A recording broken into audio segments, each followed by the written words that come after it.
Hi, everybody. Welcome to the October 14th, 2016 edition of the Colorado Inside Postgame, a special web-exclusive production here on Channel 12. It's always live before we roll tape. I'm your host, Dominic Guzzuti. Thanks for joining us.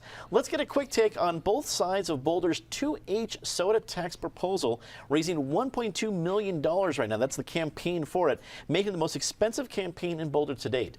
If 2H passes, distributors of soda and other sugary beverages would pay a 2 cents per ounce excise tax.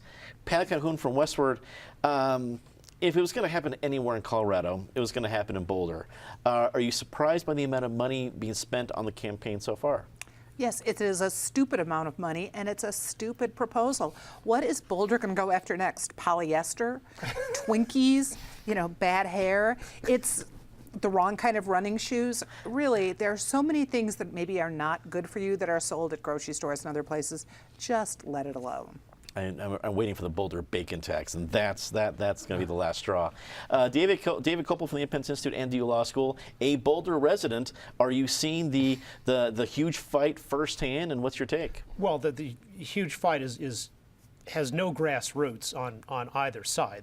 The anti-side is from the soda companies, not surprisingly, and the pro side, basically all of its money is from a couple fat cat foundations. There is no there's very little genuine grassroots support for this. The head of the campaign for it said, "Oh, we have 200 supporters." Now you got a city of about 100,000 people, and they're up to like 200 people who liked him on Facebook or something like that. These people are the worst kind of Puritans. They'll run around and say, "Oh, we can have an abortion up to 8.5 months. My body, my choice." Except when you want to drink a Coke or some apple juice, and then they want to bring the hammer of government down on you. They are ultimately no different from those people on the religious right who not only have their own morality for themselves, but want to impose their morality in law on everybody else. And the only difference between the people who want to ban gays and the people who want to go after sodas and everything else they don't like is there's just they have a different list of what they think you're doing, which is sinful, which they want to use government power against individual choice. An evangelical angle to this one. This is very interesting, David. Eric Sodom, political analyst. We make a lot of fun out of Boulder and different things like this, but this is a real election. $1.2 million is real money being spent, especially just on a citywide campaign. Where do you think this one's going? Well, we make fun of Boulder because Boulder continues to ask for fun to be made of them. Thank God we don't tape this thing in Boulder because, as our floor director, Sarah, could attest, this would cost me some extra tax dollars in terms of the sugar in that little cup.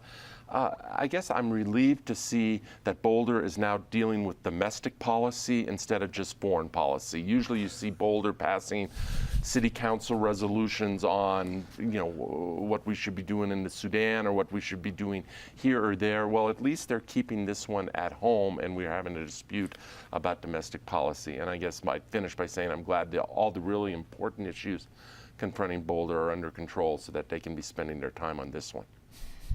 Penn Tate, attorney at QTech Rock, also a longtime state lawmaker. Where do you think Boulder goes in this? We make fun of the city a lot and the issues come up, but at the end of the day, where are residents going to go with something like this? And you need to add former Boulder resident, too. Oh, that's a good point. I forgot about that. My apologies. This is, it's unfortunate. I don't know where Boulder goes from here because this whole campaign is the perfect example of why people on either extreme thinks that government overreaches far too frequently. When I was growing up in Boulder, we had A&W root beer stands and all these other places, and if your folks told you couldn't have it, you didn't have it. You didn't need a city ordinance to make the cost prohibitive of having a soda. And your family typically dictated what you did to stay healthy. It wasn't government regulation. This is unfortunate, this is sad, and the only bright side is in 26, 27 days, it'll be over too. Amen to that. That is all the time we have for Colorado Inside Out postgame this week. Leave us a comment, tell us what you think. For everyone here at CPT12.org, I'm Dominic Guzzuti. Thanks for watching.